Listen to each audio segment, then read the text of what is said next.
Rahat media ভাই পেজে content monetization আসছে, সেটা ওনার কাছ থেকে সেট আপ দেওয়ার জন্য এখানে আসা। মূলত দীর্ঘ সময় ধরে উনি আমাকে যথেষ্ট পরিমাণ সকল বিষয় খুঁটিনাটি সহকারে তুলে ধরছেন এবং সুন্দরভাবে সেট আপ করে দিয়েছেন এবং বিভিন্ন পরামর্শ দিয়েছেন। তো যাই হোক, আমি এই পেজ সেট আপ ব্যতীত ওনার কাছ থেকে আমি বেশ কয়েকটি কথা শুনে নেব আমাদের এই ফেসবুক বিষয়ে। তো চলুন শুনি। আসসালামু আলাইকুম। ওয়ালাইকুম সালাম ভাই। ভালো আছেন ভাইজান? জি আলহামদুলিল্লাহ ভালো আছি, আপনি কেমন? আলহামদুলিল্লাহ। ভাইজান, রাহাত মিডিয়া এটা একদিনে পরিচিত না, এটা আমি কম বেশি বেশ কয়েকটা বিভাগ নিয়ে কিন্তু এটা কাজ চলতেছে। এটা শুরুটা কি ছিল? শুরুটা বলতে আমি আগে ইউটিউবে কাজ করতাম। ইউটিউবে ইলেকট্রনিক্স নিয়ে কাজ করতাম, স্যাটেলাইট বিষয়ে বিভিন্ন তথ্য নিয়ে কাজ করতে করতে এক সময় আমার এক ভাগনা আছে, সে বললো যে মামা এই ভিডিওগুলো যদি আপনি ফেসবুকেও দেন তাহলে ফেসবুকে মনিটাইজেশন আছে, এখান থেকে ইনকাম করতে পারবেন।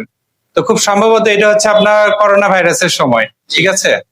তো ওই সময় আমার ভাগনা বললো যে ভিডিওগুলো দেন, তো আমি দিতাম, নিয়মিত ফেসবুকে দিতাম, কিন্তু প্রচুর পরিমাণে পলিসি ইস্যু আসতো, মানে বুঝতাম না তখন।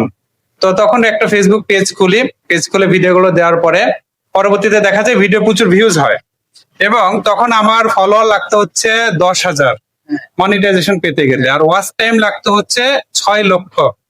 ঠিক আছে? তো ওই সময় ওয়াচ টাইম পূরণ হয়ে যায়, ফলোয়ার পূরণ হয়, কিন্তু আমি সেট আপ পাই না, ইনস্টিমেট আমাকে দেয় না। কেন দেয় না? কারণ পার্টনার মনিটাইজেশন পলিসি আসে। তো আমি তখন অনেক রিভিউ দেখেছি, ইউটিউবে অনেক ঘাটাঘাটি করেছি। 2018-19 সালে ঘটনা এরকম, ঠিক আছে? অনেক ঘাটাঘাটি করার পরে 19 সালে আমি কন্টেন্ট ক্রিয়েশনে আছি 8 বছর যাবত।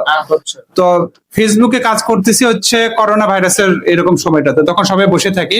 ভাবলাম যে এই সময়টা তাহলে ফেসবুকে কাজ করি। তো আমার মামাকে, আমার ভাগনা ওকে অনেক ধন্যবাদ যে আমাকে এই পরামর্শটা দিল যে মামা ফেসবুকে দেন। তখন দেখি যে ফেসবুকে এরকম তেমন কোনো রিভিউ পাচ্ছি না যে কিভাবে ঠিক করব, কোনো তেমন ভিডিও নাই।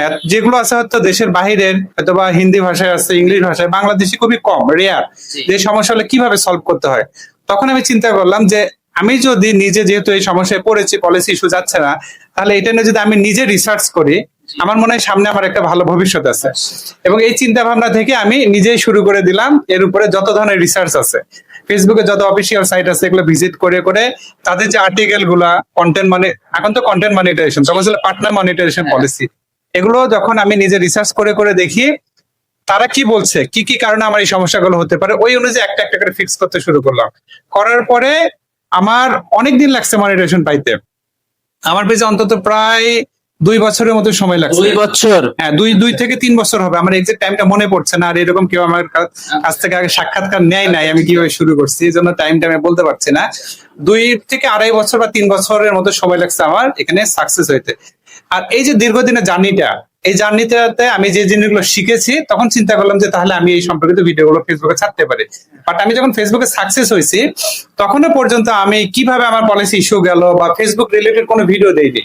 তখন ওই যে ইলেকট্রনিক্স এর কাজ করি, আমার এটা কিন্তু একটা দোকান ছিল, আমি মোবাইল সার্ভিসিং এর কাজ করি, বিভিন্ন ডিভাইস তৈরি করি, ছোট ছোট গেজেট তৈরি করি, এগুলোর ভিডিও দিতাম ওই পেজে। দেওয়ার পরে একদিন কি করলাম, ছাদে আমি কাজ করতেছি, ইলেকট্রনিক্স এ কাজ করতেছি, আমি প্রচুর টায়ার্ড হয়ে গেছি। আমার এই যে টি শার্ট যেটা পরে আছে, এরকম একটা টি শার্ট ছিল, অনেক ময়লা, ঠিক আছে? পুরাতন একটা টি শার্ট পরে আমি কাজ করতেছিলাম, ঘেমে গেছে। ওই অবস্থায় কেন জানি মনে হলো যে আমি একটা ভিডিও তৈরি করি, তো দেখি। ওই ভিডিওতে আমি বললাম যে ফেসবুক থেকেও টাকা ইনকাম করা যায়, আপনারা কি ইনকাম করতে চান বা শিখতে চান কিনা? যদি চান এই ভিডিওর কমেন্টে জানান, আমি ইনশাল্লাহ তাহলে নেক্সট টাইম ফেসবুক বিষয়ে ভিডিওগুলো তৈরি করবো। এই যে একটা কথা, টেক রিলেটেড ভিডিওটা তৈরি করব, এইটা দেওয়ার পরে ভাইয়া ওই ভিডিওটা আমার ভাইরাল হয়ে যায়। প্রায় 3 দিনের মাথায় 2 মিলিয়নের উপরে মনে হয় ভিউ আসে। 2 মিলিয়ন? 2 মিলিয়ন ওই সময় 2000 সম্ভবত 20 সালের ঘটনা, এটা 20 কি 21 সালে হবে। 19 সাল 18 সাল থেকে আমি ফেসবুকে ভিডিও দেই, করোনা ভাইরাসের সময় একটু বেশি অ্যাক্টিভ ছিলাম। 21 সালে সম্ভবত আমি মনিটাইজেশন পেয়েছি। তখন থেকে এখন পর্যন্ত প্রায় 4 বছর আমার ফেসবুকে কাজ করা হচ্ছে, মানে আর্নিংটা। তখন দেখি যে ওই ভিডিওতে এত পরিমাণ রেসপন্স, সবাই বলে ভাই, হ্যাঁ আমি এটাও বলছিলাম যে আমি কিন্তু আজকের ভিডিওতে কোনো সেটিং দেখাবো না, কোনো কিছু না, জাস্ট মুখের কথা। এত রেসপন্স আসার পরে সবাই বলতেছে, তখন কি করলাম, আমি আমার যে এক্সপিরিয়েন্স, ফেসবুকে যে সফলতা, যেটা আমার পেমেন্টটা ওঠার পরে কিন্তু এটা বলছিলাম, সম্ভবত আমার মনে নাই। পরে আমি যখন এটা বলার পরে তখন ওরা সবাই কমেন্ট করতেছে। তারপর থেকে আমি ফেসবুকের ভিডিও যখন বানাই পেজে, তখন শুধু ফেসবুকের ভিডিও ভিউ হয়, আর আমার পেছনে যে কাজগুলো করতাম ইলেকট্রনিক্স এগুলো আর ভিউ হয় না। তখন দেখলাম ক্যাটাগরিতে আমার অটোমেটিক্যালি চেঞ্জ হয়ে গেল, নতুন নতুন ফলোয়ার যারা এরা সব ফেসবুক রিলেটেড, তখন আর আমার আগের ভিডিওটা ওই পেজে চলে না। তারপর থেকে আমি এটাই কন্টিনিউ করছি। আচ্ছা, আমি সবচাইতে যে বিষয়টা মানে কন্টেন্ট ক্রিয়েশন জার্নি জগতে আমি অনেকের সাথে আলাপ করেছি, কমিউনিকেশন আছে, যেমন হচ্ছে মোজার ভাই, থটস অফ বিল্লাল ভাই, আরো আলামিন ভাই, ওর কথা শুনছি পেটে ইট বাঁধা কিন্তু সে ভিডিওটা করছে। প্রাথমিক ভাবে আপনি যে জার্নিটা শুরু করছেন, কি ধরনের বাধার সম্মুখীন হতে হয়েছিল আপনাকে? বাধা তো প্রথমে একটা হচ্ছে পাগল, মানে আমি ছাদের উপরে ভিডিও বানাই, দূর থেকে মানুষ হয়তো বা দেখে ট্রোল করে, কি করে সারাদিন একটা স্ট্যান্ড আছে, আপনি স্ট্যান্ড কিনছেন, এরকম একটা স্ট্যান্ড আমার ছাদের উপরে এখন আছে, আমি লাগিয়ে রাখি, এদিকে ওইদিকে মানুষজন দেখে মনে করে কি করি সারাদিন, লাইভে কথা বলি, বুঝতো না মানুষজন।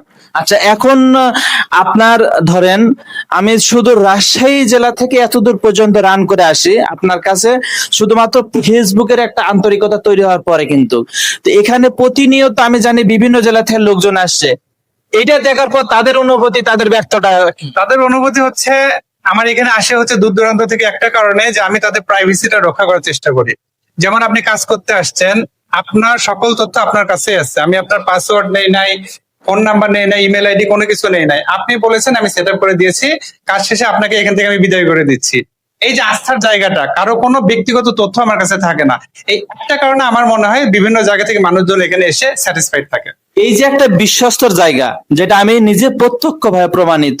আচ্ছা, আর একটা বিষয় যেটা জানবো, আমি কিন্তু ফেসবুক জগতে অনেককে কিন্তু একদম জিরো থেকে হিরো পর্যন্ত দেখছি, লাখ লাখ কোটি কোটি টাকা উপার্জন করছে, ঘর বাড়ি গাড়ি করছে, এবং সেই সাথে অনেকে কিন্তু সেটা না করে, যেমন বিশেষ করে মোজার ভাই কিন্তু পাবলিক প্লেসে কাজ করে, থটস অফ বিল্লাল ভাই বগুড়াতে বেশ কয়েকটা বাড়ি করলো, আর শেরপুরে বাড়ি করে দিচ্ছে। সেই জায়গা থেকে আপনার সাধারণ মানুষের, গরিব দুঃখী মেহনতি মানুষকে নিয়ে আপনার কোনো ধরনের চিন্তা ভাবনা আছে নাকি? আমার চিন্তা ভাবনা হচ্ছে মানবিক কাজ যারা করছে তাদেরকে আমি সবসময়ের জন্য সাপোর্ট দিয়ে যাচ্ছি। তাদের প্রত্যেকটা পেজে বলেন বা আইডিতে কোনো সমস্যা হলে আসতেছে, আমি কাজ করে যাচ্ছি। যেহেতু আমি একটা প্রফেশনে এখন এই মুহূর্তে বলতে গেলে কি বলবো, এটাকে বাউন্ড বলা যায়, তাই না?